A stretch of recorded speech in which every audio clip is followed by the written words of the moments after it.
Good morning students.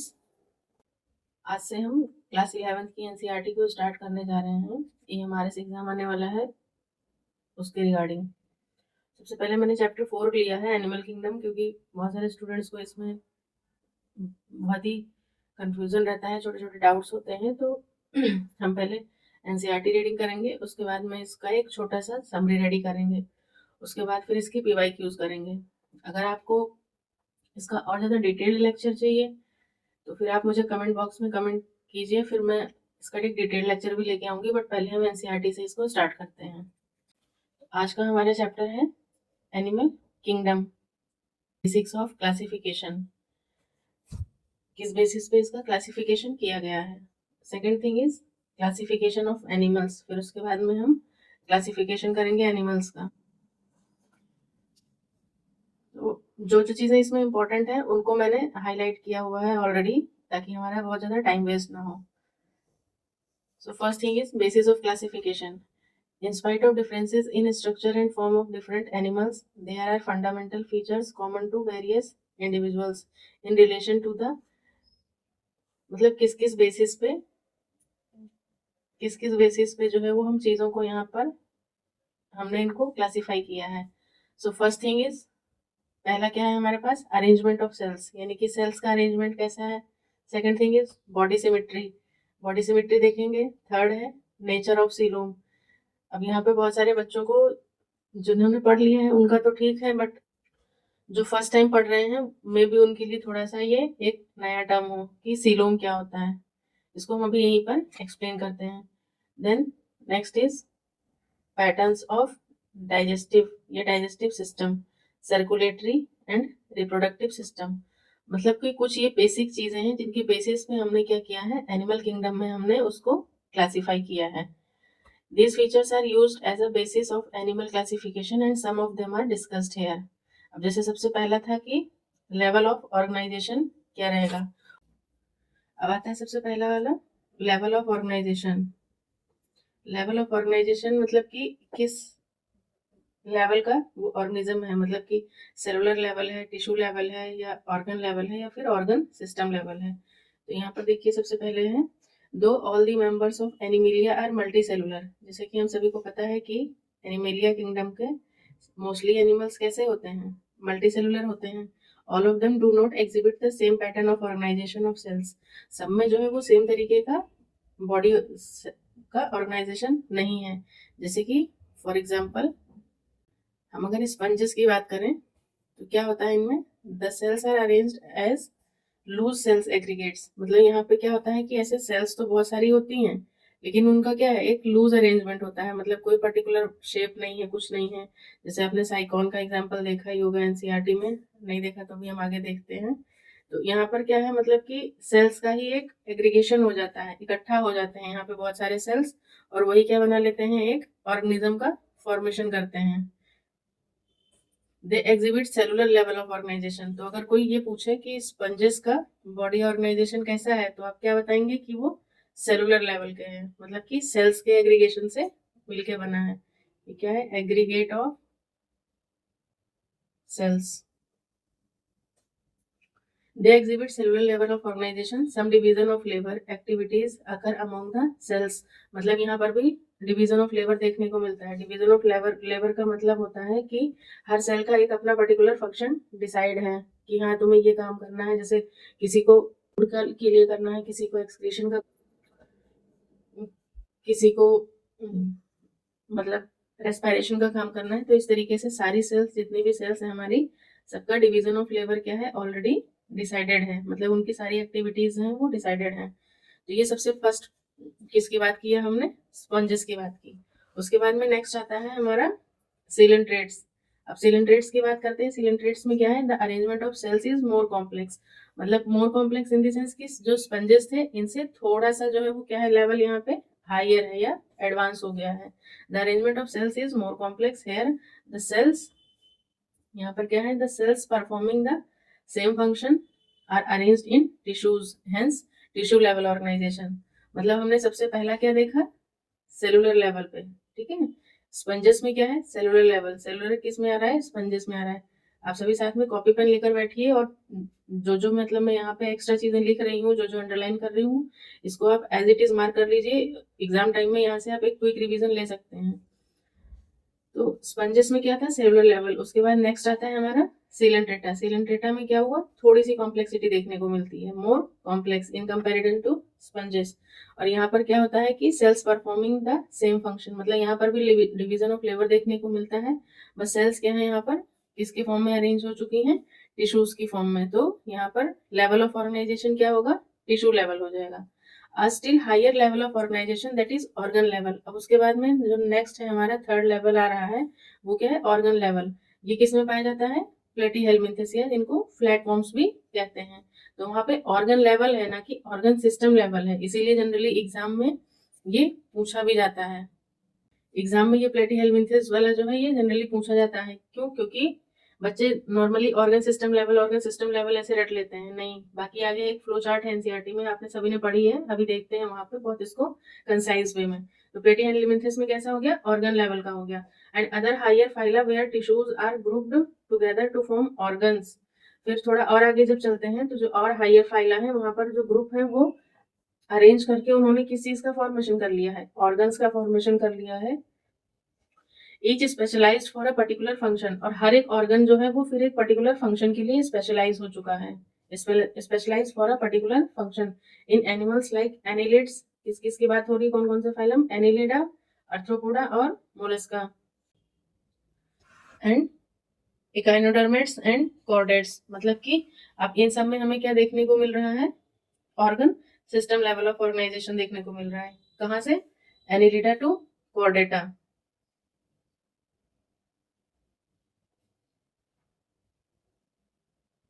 annelids to chordate। Organs have associated to form functional systems, each system concerned with a specific physiological function। मतलब यहाँ पे क्या हो गया, organs have associated to form a functional system। सभी organs जो है उनका सबका एक particular फंक्शन है, and each system concern with a specific physiological function. जैसे ऑर्गन सिस्टम हो गया, रेस्पिरेटरी, एक्सक्रीटरी, इस तरीके से हमारे जो भी स्पेसिफिक फिजियोलॉजिकल फंक्शंस हैं बॉडी के, वो यहाँ पे कंटिन्यू हो जाते हैं। इसीलिए इस पैटर्न को हम लोग किस नाम से जानते हैं, this pattern is called organ system level of organization. तो फिर से रिकॉल करते हैं इस चीज को। देखिए सबसे पहले हमने क्या पढ़ा, किसके बारे में पढ़ा, सबसे पहले हमने स्पंजेस के बारे में देखा। स्पंजेस में क्या था, सेलुलर लेवल। उसके बाद नेक्स्ट क्या आता है हमारा, रिकॉल करिए मेरे साथ, हाँ, सीलेंट्रेट्स। सीलेंट्रेट्स आते हैं, उसमें क्या होता है, थोड़ा सा कॉम्प्लेक्शन आता है और वहां पे टिश्यू लेवल का फॉर्मेशन होता है। सीलेंट्रेटा और टिनोफोरा दोनों में टिश्यू लेवल का आ जाएगा। उसके बाद में थोड़ा सा और हायर कॉम्प्लेक्सिटी आती है, और फिर आता है फाइलम प्लेटीहेल्मिन्थेस। प्लेटीहेल्मिन्थेस में हमें ऑर्गन सिस्टम देखने को मिलता है। उसके बाद में फिर ऑर्गन लेवल देखने को मिलेगा वहां पे। और फिर उसके बाद में एनिलिड्स टू कॉर्डेटा। जब हम एनिलिडस है, एनिलिड से कॉर्डेट की तरफ आते हैं, तो यहाँ पे हमें क्या देखने को मिलता है, हमारा organ system level of organization देखने को मिलता है। Next, organ system. Organ system in different group of animal exhibit various pattern of complexities. जैसे ऑर्गन सिस्टम आया तो फिर अब धीरे धीरे क्या हुई, कॉम्प्लेक्सिटीज और बढ़ने लगी। जैसे कि अभी मैंने ऊपर बात की कि फिजियोलॉजिकल फंक्शंस यहाँ पे धीरे धीरे स्टार्ट हो जाते हैं। जैसे कि the digestive system in platyhelminthes has only single opening to the outside of the body that serves as mouth and anus। ये same to same as it is line exam में आ जाती है, और सिर्फ पूछ लेगा कौन से फाइलम की बात हो रही है यहाँ पे। तो यहाँ पे क्या है कि एंड हेंस कॉल्ड इनकम्प्लीट। मतलब समझ में आया कहना क्या चाहता है, कि जैसे बात करें अगर प्लेटीहेल्मिन्थेस की बात करते हैं हम इस फाइलम की, तो इस फाइलम का कोई किसी भी अगर एक ऑर्गेनिज्म की बात की जाए, तो सपोज दैट हम फैसियोला लेते हैं, एक लीवर फ्लू का एग्जांपल लेते हैं, तो उसमें देखिए क्या होता है कि यहाँ पे एसिडाबुलम होता है, और यहाँ पे मतलब ये इसका माउथ होता है। कह रहा है कि digestive system in platyhelminths has only a single opening to the outside of the body that serves as both mouth and anus. मतलब इसके पास माउथ तो होता है लेकिन एनस नहीं होता है। मतलब माउथ से ही इनटेक करेगा और माउथ से ही एक्सक्रीट करेगा, या फिर माउथ से ही क्या होता है, इंजेशन होगा, और माउथ से ही क्या होगा, फिर एक्सक्रीशन भी होता है। तो फिर ये क्या है, एक तरीके से क्या कंप्लीट डाइजेस्टिव सिस्टम हुआ।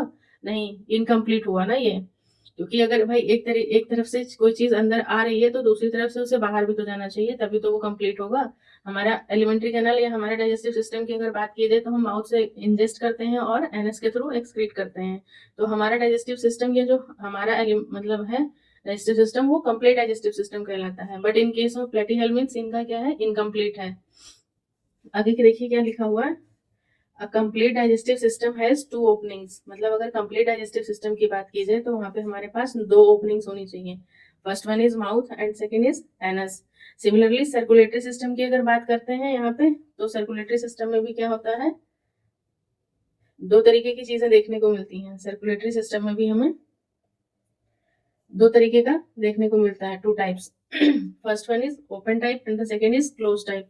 ओपन टाइप क्या है, in which the blood is pumped out of the heart and the cells and tissues are directly part in it. मतलब कि यहाँ पे कोई ब्लड वेसल्स नहीं होती हैं, आर्टरीज वेन्स नहीं होती हैं। कि हमारी बॉडी में जैसे क्या है, मान लो ये हमारा हार्ट है, यहाँ से सुपीरियर वेना कावा लेकर आती है,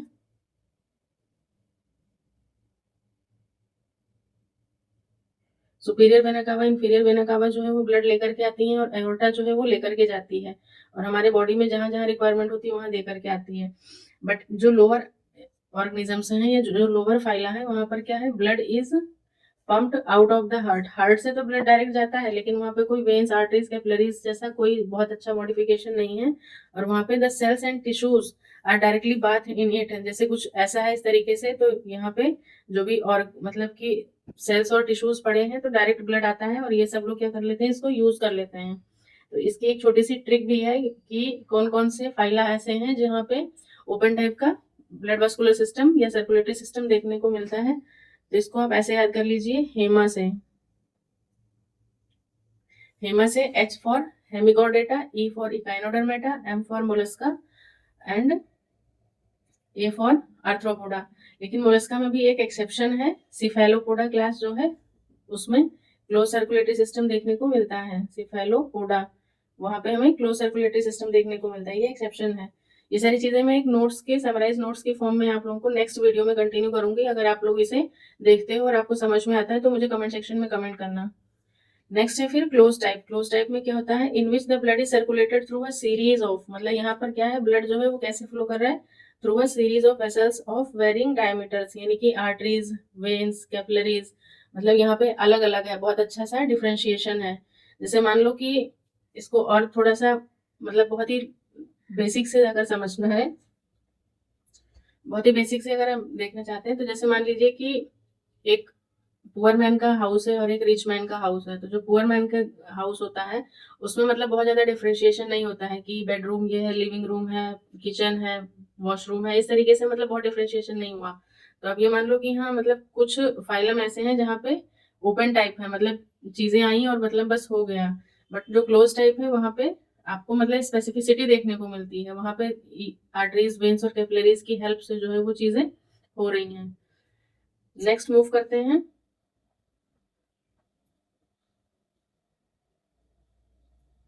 सिमेट्री। अगर सिमेट्री की बात की जाए तो इससे भी डायरेक्टली एक से दो क्वेश्चन आपको एग्जाम में मिल ही जाता है। Animals can be categorised on the basis of their symmetry. Animals किस बेसिस पे भी कैटेगराइज किए जाते हैं, on the basis of their symmetry, मतलब कि उनकी सिमेट्री कैसी है। जैसे स्पंजेस की बात करते हैं तो स्पंजेस आर मोस्टली एसिमेट्रिकल, क्योंकि वो सेलुलर लेवल पे होते हैं और कोई उनका मतलब बहुत ही फिक्स शेप और वो नहीं होता है, इसलिए वो जनरली कैसे होते हैं, एसिमेट्रिकल होते हैं। That is, any plane that passes through the center does not divide them into two equal halves. Asymmetrical का मतलब ये हुआ कि उनको जब भी हम किसी भी प्लेन से काटेंगे, मतलब किसी भी तरीके से, सपोज करो कि ये एक बॉल है, ये एक बॉल है, इसको मैं किसी भी प्लेन से काटूं तो ये दो बराबर भागों में डिवाइड हो जाएगी, चाहे मैं इसको परपेंडिकुलर काटती हूँ या ट्रांसवर्स काटती हूँ या इस प्लेन से काटूं या किसी भी प्लेन से काटूं, तो ये दो बराबर भागों में हमें मिल जाएगी। लेकिन स्पंजेस का क्या है, इनका एसिमेट्रिकल है, मतलब बॉडी का कोई पर्टिकुलर फिक्स शेप नहीं है, इस वजह से ये हमेशा जब भी हम इन्हें मतलब जब भी हम इसे किसी भी प्लेन से काटने की कोशिश करेंगे तो हमें यहाँ पर क्या है, does not divide into equal halves, ये हमें कभी इक्वल हाफ्स में नहीं मिलेंगे, इसीलिए ये एसिमेट्रिकल है। नेक्स्ट है, ये बहुत ही ज्यादा इंपॉर्टेंट है और इससे तो क्वेश्चन बहुत बार एग्जाम में देखने को मिला है, बहुत बहुत बहुत ज्यादा इंपॉर्टेंट है ये लाइन, बहुत ध्यान से देखिएगा इसे। व्हेन एनी प्लेन, क्या लिखा हुआ है, when any plane passing through the centre axis of the body divides the organism into identical halves. मतलब जब किसी भी प्लेन से हम बॉडी को कट करते हैं, जैसे अभी मैंने बॉल का एग्जांपल लिया था, तो ये एक तरीके से ये रेडियल सिमेट्री का ही एग्जांपल हुआ कि मतलब हमने इसको कहीं से भी जब मैं काट रही थी, चाहे मैं ट्रांसफर काट रही थी, लॉन्गिट्यूडनल काट रही थी या फिर किसी भी एक्सिस से, तो ये हमेशा हमें दो आइडेंटिकल हाफ्स में मिल रहा था। तो ये हमारा कहलाता है रेडियल सिमेट्री। मतलब सबसे इजी यही है लर्न करने के लिए। रेडियल मतलब किसको, किसी भी रेडियस से अगर आप कट कर रहे हो, इस तरह से कट कर दो, इस तरह से कट कर दो, ऐसे कर दो, किसी भी प्लेन से अगर आप काट रहे हो, व्हेन एनी प्लेन, ये चीज याद रखिएगा, लाइन वर्ड टू वर्ड अब वैसे भी क्वेश्चंस आ रहे हैं, तो मतलब जरा सा चेंज करेगा और फिर आप वहीं पे फंस जाओगे।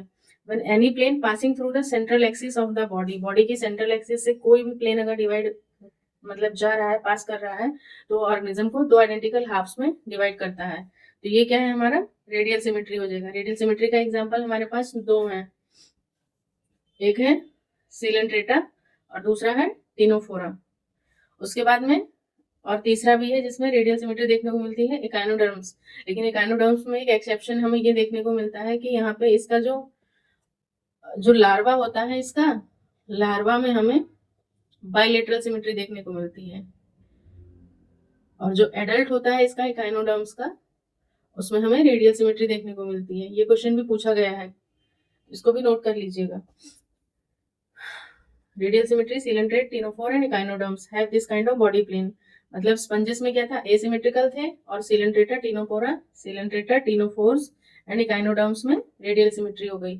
उसके बाद में animals like annelids, arthropods, annelida से लेकर के आगे जितने भी हैं, वहां पे हमें क्या देखने के लिए मिलता है, बाइलेटरल सिमेट्री। अब यहाँ पे देखिए वर्ड्स को ध्यान से, when the body can be divided into two identical half and right halves in only one plane, मतलब कि सिर्फ यहाँ पर एक ही प्लेन पास होगा यहाँ पर, where the body can be divided into identical, यहाँ पे आइडेंटिकल एक लेफ्ट होगा और एक आइडेंटिकल राइट हाफ होगा। मतलब कह सकते हो सिंपली मिरर इमेज वाला यहाँ पर काम होगा।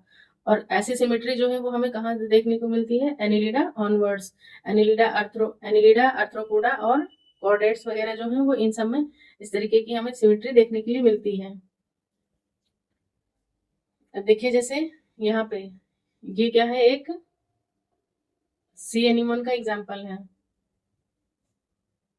यहाँ पे क्या है, इसको हम किसी भी प्लेन से जब काट रहे हैं तो हमें दो आइडेंटिकल हाफ देखने को मिलते हैं। और इसका मैंने एग्जांपल यहाँ पर हमने देख ही लिया है कि रेडियल सिमेट्री में कौन कौन आ जाएगा, सिलेंड्रेट्स आ जाते हैं, टिनोफोर्स आ जाते हैं और इकाइनोडर्म्स में आ जाते हैं। और इकाइनो में भी मैंने क्या बताया था कि जो एडल्ट होगा उसमें तो रेडियल ही होगा, लेकिन जो इसका लार्वा है उसमें कैसा मिलेगा, हमें बाइलेटरल मिलेगा।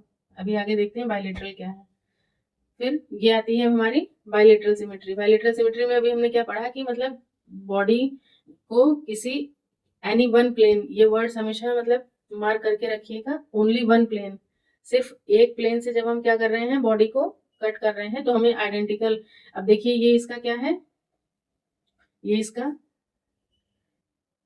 इसका लेफ्ट हो गया और ये राइट है।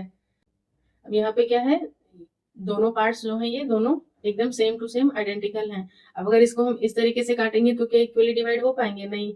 मतलब कि सिर्फ एक ही प्लेन से ये क्या हो रहा है, आइडेंटिकली डिवाइड हो रहा है। तो ये बाइलेटरल सिमेट्री का एग्जांपल हो जाता है। बाइलेटरल सिमेट्री में यही आ रहे हैं, एनिलिड्स एंड आर्थ्रोपोड्स, और बाकी इसमें जो हम लोग हैं कॉर्डेट्स भी जो है वो इसी में आते हैं।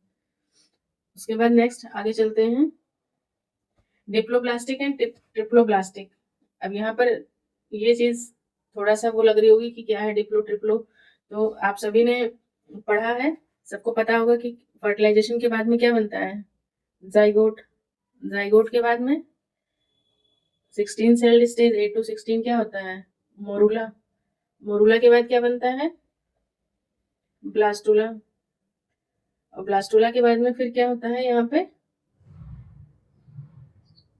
गैस्ट्रुला का फॉर्मेशन होता है। मतलब ब्लास्टुला वाली स्टेज में इन्वेजिनेशन हो जाता है और फिर गैस्ट्रुला बनता है। मतलब कुछ इस तरीके से सेल्स जो है वो अपने आप को अरेंज कर लेती हैं और यहाँ पर जर्म लेयर्स का फॉर्मेशन होने लगता है। जर्म लेयर्स का फॉर्मेशन होने लगता है और यही जर्म लेयर्स जो है आगे वो 3 उसमें डिवाइड हो जाती हैं। सबसे पहले जो बनती है वो होती है हमारी एंडोडर्म। सबसे पहले क्या बनेगा? एंडोडर्म। फिर बनता है हमारा एक्टोडर्म। एंडोडर्म जो है ये सबसे इनर मोस्ट होती है, ये इनर मोस्ट है। एक्टोडर्म क्या है? Outer most. और उसके बाद में जो है ये बीच में एक्टो और एंडो के बीच में जो बनती है वो होती है मीजोडर्म। बट ऐसा नहीं है कि सारे एनिमल्स में ये तीनों ही देखने को मिलती हैं। तो ये एक छोटा सा डिफरेंस है जो यहाँ पे हम एनसीईआरटी की लाइन के हेल्प से समझने की कोशिश करते हैं। यहाँ पर जो एनिमल्स हैं उनको 2 और 3 मतलब कि जो यहाँ पे लिखा हुआ है ये क्या कह रहा है कि डिप्लो और ट्रिप्लो, मतलब जब 2 ही जर्म लेयर्स पाई जाएंगे, जैसे मान लो किसी में एंडो और एक्टो ही है तो वो डिप्लोब्लास्टिक कहलाएगा। लेकिन अगर किसी में तीनों जर्म लेयर्स पाई जा रही हैं, एक्टो एंडो मीजो, तो फिर वो क्या कहलाएगा? ट्रिप्लोब्लास्टिक कहलाएगा। जैसे देखिए यहाँ पे एग्जांपल है ए, इसमें सबसे बाहर वाली जो लेयर है, ये जो सबसे बाहर वाली लेयर है, सबसे बाहर ये क्या है? ये एक्टोडर्म है। और ये अंदर वाली ये जो जर्म लेयर है ये कैसी है? ये एंडोडर्म हो गई। मतलब सबसे आउटर वाली ये एक्टो है, फिर एंडो है, और इसके बीच में जो है, इसके बीच में ये जो रेड कलर से शो हो रही है ये वाली, ये प्रॉपरली मतलब प्रॉपरली डिफरेंशिएटेड नहीं है, इसीलिए हमने इसको मीजोडर्म नाम ना देकर के हमने इसको क्या नाम दिया है? मीजोग्लिया। क्या नाम दिया है इसको? मीजोग्लिया। बट इस डायग्राम में अगर देखें तो यहाँ पर देखिए ठीक से डिवीजन हुआ है। ये सबसे आउटर मोस्ट जो है वो हमारी क्या हो गई? एक्टोडर्म हो गई। फिर उसके बाद में अंदर में ये क्या है? हमारी एंडोडर्म हो गई। और उसके बाद में ये जो यहाँ पर था, यहाँ पर देखिए इस वाले में सेल्स, मतलब कुछ ऐसे सेल्स वगैरह कुछ बने हैं? नहीं, कुछ नहीं है यहाँ पे किसी चीज की, मतलब कोई फॉर्मेशन नहीं हुई है। बट यहाँ पर देखिए तो ये जो मीजोडर्म था जो हमारा एकदम पहले एकदम कैसा था? पहले ये एकदम प्लेन था उस कंडीशन में। यहाँ पर देखिए एकदम ये क्या है? प्लेन है, कुछ भी यहाँ पे नहीं है। लेकिन यहाँ पर क्या है? यहाँ पर इसका डिफ्रेंशिएशन हो गया है, मतलब कि यहाँ पर भी फॉर्मेशन हुआ है, differentiation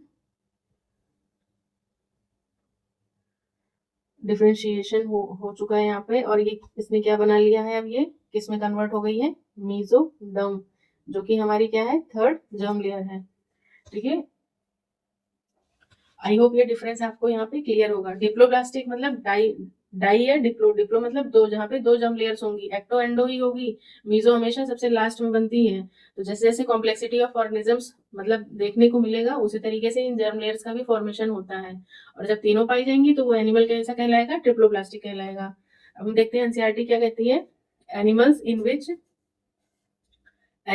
which the cells are arranged in 2 embryonic layer. वो एनिमल्स जिसमें सेल्स जो है वो 2 एम्ब्रियोनिक लेयर में अरेंज हैं, यानी कि जो एक्सटर्नल है एक्टोडर्म और इंटरनल एंडोडर्म, वो एनिमल्स कैसे हो गए? डिप्लोब्लास्टिक हो गए। इसका एग्जांपल क्या है डिप्लोब्लास्टिक का? सिलेंट्रेट्स कैसे हैं? हमारे डिप्लोब्लास्टिक हैं।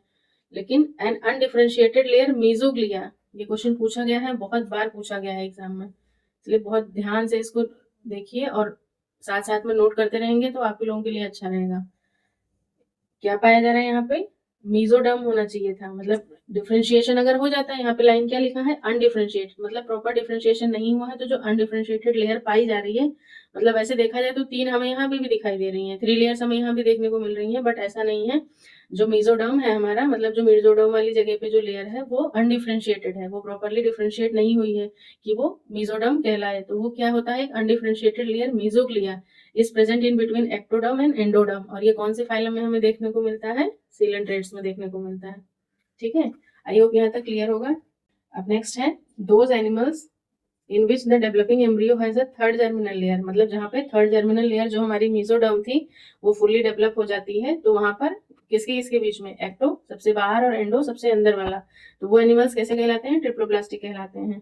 और प्लेटीहेल्मिन्थस ऑनवर्ड्स जो है वो सारे क्या हो जा रहे हैं? हमारे ट्रिप्लोप्लास्टिक एनिमल्स होते हैं। और बाकी लोअर लेवल पे जो सिलेंट्रेट थे वो कैसे थे? डिप्लोप्लास्टिक थे। अब आता है topic coelom. Coelom means body cavity की बात हो रही है यहाँ पे।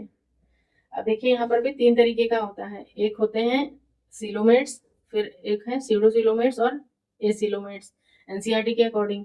बट अगर वैसे देखा जाए तो सबसे पहले आते हैं एसिलोमेट्स, मतलब जिसमें बॉडी कैविटी क्या होती है, एब्सेंट होती है। किसी भी वर्ड के साथ अगर ए लग जा रहा है दैट मीन्स क्या है कि वो चीज एब्सेंट है वहां पे। एसिलोमेट्स आते हैं सबसे पहले एसिलोमेट्स हैं, फिर सीडोसिलोमेट्स, मतलब सिलोम बॉडी कैविटी जैसा कुछ फॉर्मेशन होना तो स्टार्ट करता है बट वो एग्जैक्टली बॉडी कैविटी नहीं होती है, तो वो सीडोसिलोमेट्स एनिमल होते हैं। और फिर लास्ट में फाइनली जब हमारी बॉडी कैविटी बन जाती है तो वो कैसे एनिमल्स कहलाते हैं, सीलोमेट्स कहलाते हैं।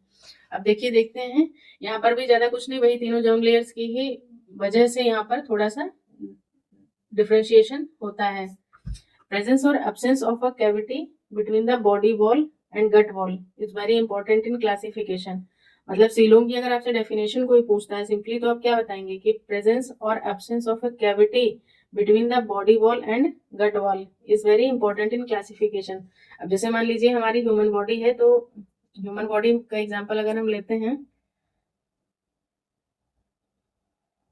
ये हमारी ह्यूमन बॉडी है और ये क्या है हमारे एलिमेंट्री कैनाल। तो बॉडी वॉल और गट वॉल, अब देखिए ये बॉडी वॉल है, ये हमारा बॉडी वॉल हो गया और ये गट वॉल है। इसके बीच में ये जो स्पेस है, ये जो कैविटी क्रिएट हो रही है, यही कैविटी क्या कहला रही है, इसी कैविटी को हम लोग क्या कहते हैं, सीलोम कहते हैं। द बॉडी कैविटी, देखिए यहाँ पे, the body cavity which is lined by mesoderm, वो बॉडी कैविटी जो मीजोडर्म से लाइन हो रही है, मतलब यहाँ पर क्या है, मीजोडर्मल सेल्स की अगर लाइनिंग हो जा रही है तो ये ट्रू सीलोम का फॉर्मेशन हो रहा है, is called coelom. Animal possessing coelom are called coelomates, जिसमें ये बॉडी कैविटी जो है ये मीजोडर्म की लाइनिंग से वो हो रही है, तो ये सीलोमेट्स कहला रहे हैं।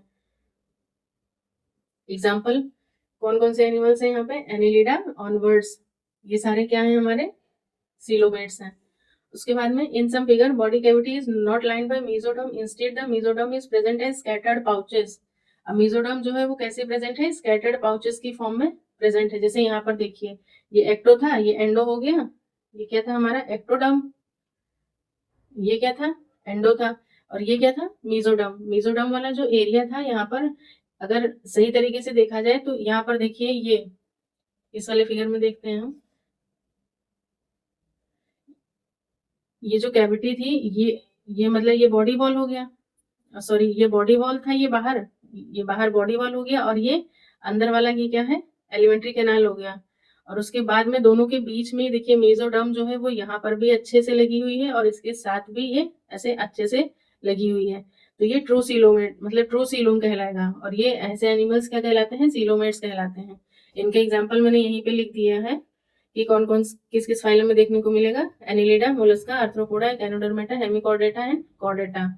बट अगर यहाँ पे बात की जाए सीडोसिलोम की तो यहाँ पर ये हो गया हमारा आउटर एक्टोडर्म, ये हो जाता है हमारा एंडोडर्म,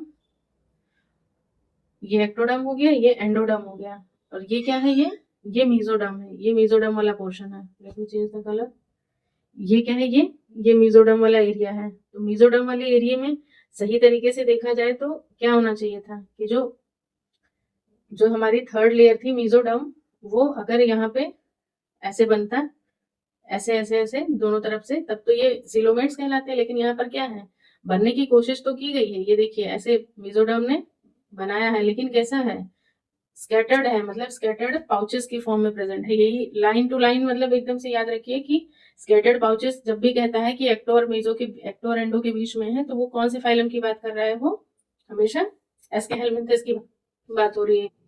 किसकी बात हो रही है, एस्केहेलमिंथस की बात हो रही है। एस्केहेलमिंथस जब भी आएगा, जब भी एस्केहेलमिंथस की बात की जाएगी तो वहां पे सीडोसिलोम देखने को मिलता है। उसके बाद में आता है कि जहां पर कोई कैविटी ही ना प्रेजेंट हो, मतलब कि अब देखिए थर्ड एग्जांपल यहाँ पर है, ये हमारा क्या था, ये एक्टोडर्म हो गया सबसे बाहर, ये ग्रे वाला क्या है, एंडोडर्म है, एक्टोडर्म एंडोडर्म, और बीच में ये जो थर्ड लेयर है मेसोडर्म। अब मतलब ये सबसे बाहर ये क्या था, ये बॉडी वॉल था, बॉडी वॉल, और ये अंदर में क्या था, ये गट वॉल। अब इन दोनों के बीच में एक जो स्पेस होना चाहिए था, कोई ऐसा स्पेस है नहीं है, मेसोडर्म प्रेजेंट है लेकिन कोई ऐसा स्पेस नहीं है, कोई कैविटी नहीं है, इसलिए इसको हम लोग क्या कहते हैं, एसिलोमेट्स। तो जिनमें स्कैटर्ड पाउचेस पाए जा रहे हैं in between ecto and endo such a body cavity is called pseudocoelom, और एनिमल्स को हम लोग क्या कहते हैं, स्यूडोसीलोमेट्स। एग्जांपल इसका क्या है, एस्क हेलमिंथेस, यहाँ पे मैंने मेंशन किया है। Then the last one is the animal in which the body cavity is absent, जिसमें बॉडी कैविटी है ही नहीं, टोटली क्या है, एब्सेंट है, वो एनिमल्स क्या हो गए, ए सीलोमेट्स, यानी कि ए फॉर एब्सेंट और सीलोम क्या है, बॉडी कैविटी, मतलब बॉडी कैविटी एब्सेंट है तो वो ए सीलोमेट्स हो गए। इसका एग्जांपल क्या है, प्लेटी हेलमिंथेस। बाकी पोरीफेरा, सिलेंट्रेटा और टिनोफोरा, इसमें भी ऐसा कुछ भी नहीं पाया जाता है। आई होप यहाँ तक सभी को क्लियर हुआ होगा। कुछ भी डाउट है किसी भी तरीके का तो कमेंट सेक्शन में कमेंट करना, मैं फिर से मतलब एक नेक्स्ट वीडियो में आपके डाउट्स जो है वो कलेक्ट करके मैं आपको एक्सप्लेन कर दूंगी। अब नेक्स्ट चलते हैं सेगमेंटेशन की तरफ। Segmentation means the body is externally and internally divided into segments with a serial repetition of at least some organs। मतलब यहाँ पर सेम जो भी मतलब नंबर है वो क्या हो, मतलब सेम रिपीटेशन हो बॉडी। ये एग्जांपल हमें कहाँ देखने को मिलता है, earthworm, the body shows this repetition, और इस रिपीटेशन को हम लोग क्या कहते हैं, मेटामेरिक सेगमेंटेशन। डायरेक्ट क्वेश्चन आता है इस पे, एकदम डायरेक्ट। मेटामेरिक सेगमेंटेशन कौन से एनिमल में देखने को मिलता है, अर्थवर्म में, और इस प्रोसेस को, ये इस फिनोमिना को हम क्या कहते हैं, मेटामेरिज्म। ठीक है, मेटामेरिज्म। और ऐसे 2-3 टर्म्स होते हैं, मेटामेरिज्म, मेटामॉर्फोसिस और एक मेटाजेनेसिस। इन तीनों में आप मुझे क्या डिफरेंस है वो कमेंट सेक्शन में आप कमेंट करके बताएंगे। क्या क्या मैंने बोला, मेटामेरिज्म, मेटाजेनेसिस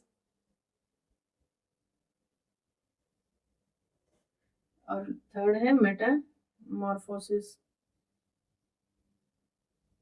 इन तीनों में क्या डिफरेंस है वो आप मुझे कमेंट सेक्शन में कमेंट कीजिए।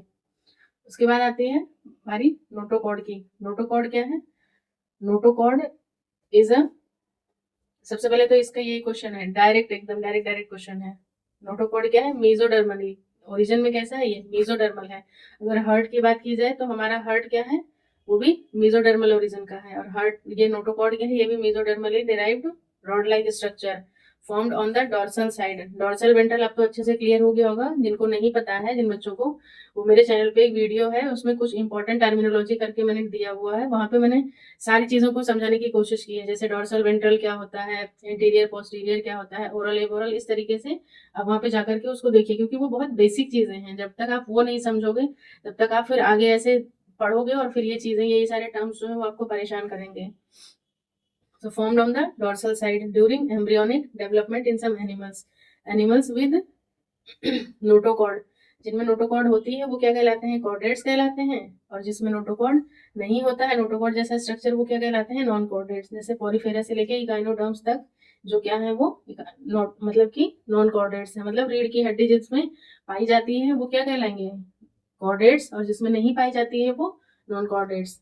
इसके बाद क्लासिफिकेशन ऑफ एनिमल्स, यहाँ पे एनसीईआरटी ने एक बहुत ही छोटा सा समराइज वे में एक बहुत अच्छा कलेक्शन दिया है, हम इसको समझ लेते हैं। आप सभी जब भी पढ़ने बैठिए साथ में एनसीईआरटी लेकर बैठिए, और मैं जो जो चीजें बोलती हूँ या मैं जो चीजें साथ में लिखती हूँ इसको आप लिखते चलिए। जब आप मतलब लिखेंगे साथ साथ में तो फिर ये रहेगा कि जब भी आपको एग्जाम टाइम में आपको फिर से फ्रेश पढ़ने की जरूरत नहीं है, आप इजिली आप एक बार बुक उठा करके चीजों को इजिली रिकॉल कर सकते हैं। तो अब हम ये देखते हैं, उसके बाद में आज हम इसको यहीं तक कंटिन्यू करेंगे। उसके बाद में नेक्स्ट फाइलम जो है वो कल से हम फाइलम कंटिन्यू करेंगे। तो देखिए यहाँ पे सबसे पहले जो एनिमेलिया किंगडम था वो क्या है, हमने पहले ही पढ़ लिया था, पहली लाइन में लिखा था कि वो कैसा है, मल्टी सेलुलर है। लेकिन यहाँ पर मतलब मल्टी सेलुलर है, यानी कि यूनिसेलुलर, सिंगल सेल की बात नहीं की जाएगी। स्पंजेस जो थे वो सेलुलर लेवल पे जरूर है, लेकिन कोई एक सिंगल सेल से नहीं बना हुआ है। वो यहाँ पर क्या है, सारे मल्टी सेलुलर ऑर्गेनिजम्स हैं। तो सबसे पहले लेवल मतलब डिवीजन का क्या क्या वो था, एक तो किंगडम क्या है, एनिमेलिया है। लेवल ऑफ ऑर्गेनाइजेशन हमने देखा था, थोड़ा सा रिकॉल करने की कोशिश कीजिए कि कैसा कैसा लेवल था। सेलुलर था, किसमें था, स्पंजेस में था। टिश्यू लेवल देखा हमने किसमें, सिलेंट्रेट्स में देखा था, और टिनोफोर में देखा था। उसके बाद में फिर ऑर्गन लेवल देखा था, सिर्फ ऑर्गन था, मतलब कि ऑर्गन लेवल था, ऑर्गन सिस्टम नहीं। ऑर्गन लेवल सिर्फ एक ही फाइलम था, कौन सा था, बोलिए, प्लेटी हेलमिंथेस। और उसके बाद में ऑर्गन सिस्टम लेवल आता है, तो वो कहाँ से स्टार्ट हो जाता है, फिर एस्के हेलमिंथेस टू कॉर्डेट। ठीक है, फिर सिमेट्री की बात करी थी, तो सिमेट्री में किसी 3 तरीके की सिमेट्री हमने देखी थी। सबसे फर्स्ट क्या थी, ये एसिमेट्रिकल थे, फिर दूसरे रेडियल थे, और तीसरे क्या थे, बाइलेटरल थे। रिकॉल करिए, यहीं पे रिकॉल करिए, यहीं पे भी तुरंत तुरंत आप सबका रिविजन हो जाएगा। ठीक है। सेलुलर में देखिए सबसे पहले सेलुलर देखा था, दूसरा क्या था टिश्यू, तीसरा ऑर्गन और चौथा ऑर्गन सिस्टम लेवल। सिमेट्री की जब बात की थी हमने तो सबसे पहला क्या था एसिमेट्रिकल था, मतलब कि कोई भी सिमेट्री प्रॉपर नहीं थी कि हम उस ऑर्गेनिज्म को किसी भी उससे काटें तो वो दो बराबर भागों में बट जाए, ठीक है, तो वो एसिमेट्रिकल हो गया था। रेडियल की बात जब की थी तो भाई हम उसको कहीं से भी काट रहे हैं तो वो दो बराबर भागों में बढ़ जा रहा था, ठीक है, जस्ट इसका अपोजिट है। लेकिन जो लर्न करने वाला था वो थोड़ा सा बायलेटरल था। बायलेटरल में ये था कि यहाँ पर एनी प्लेन एक वर्ड लिखा था और मैंने बोला था इसको मार्क कर लीजिए, यहाँ पे एनी प्लेन था, ठीक है, एनी प्लेन से काटोगे दो बराबर भागों में बढ़ जाएगा। यहाँ पर क्या है ओनली वन प्लेन, सिर्फ आप एक ही प्लेन से यहाँ पर उसको काट सकते हैं, दो इक्वल मतलब कि राइट हाफ और राइट लेफ्ट में वो आपको एनिमल देखने को मिलेगा। उसके बाद में बारी आ रही थी बॉडी कैविटी की या सीलोम की। तो ये भी कब बन रहा था जब हमारी तीनों जर्म लेयर्स बन जा रही थी और उन जर्म लेयर्स के अरेंजमेंट इस तरीके से हो कि जो हमारा बॉडी वॉल था और जो हमारी गट वॉल थी उसके बीच में एक कैविटी क्रिएट हो और उस कैविटी में क्या हो कि ये क्या था, ये हमारा बॉडी वॉल था और ये हमारा गट वॉल था। तो ये जो स्पेस क्रिएट हुआ था ये क्या था कैविटी, यही तो कैविटी था, ये बॉडी कैविटी था। लेकिन ये बॉडी कैविटी में भी तीन तरीके की चीजें आ रही थी। अगर तो यहाँ पर ये जो मीजोडर्म थी इसकी प्रॉपर लाइनिंग आ जा रही थी, प्रॉपर अरेंजमेंट हो जा रहा था, तब तो ये एनिमल क्या कहला रहा था सीलोमेट्स कहला रहे थे। अगर यहाँ पर यही मीजोडर्मल लाइनिंग जो थी ये पाउचेस की फॉर्म में प्रेजेंट थी, जैसे एक और एग्जांपल ले लेते हैं यहाँ पर ये, तो ये अगर ये पाउचेस की फॉर्म में था मीजोडर्म तब ये क्या कहला रहे थे स्यूडो, स्यूडो मतलब कि फॉल्स, स्यूडो सीलोमेट्स, मतलब कोशिश तो थी कि वो सीलोम जैसा स्ट्रक्चर है लेकिन एग्जैक्टली वो सीलोम नहीं था, मतलब बॉडी कैविटी का फॉर्मेशन सही तरीके से नहीं हुआ था। और थर्ड वाले जो थे उसमें किसी भी तरीके की कोई कैविटी ही नहीं थी, वो एकदम नॉर्मल थे।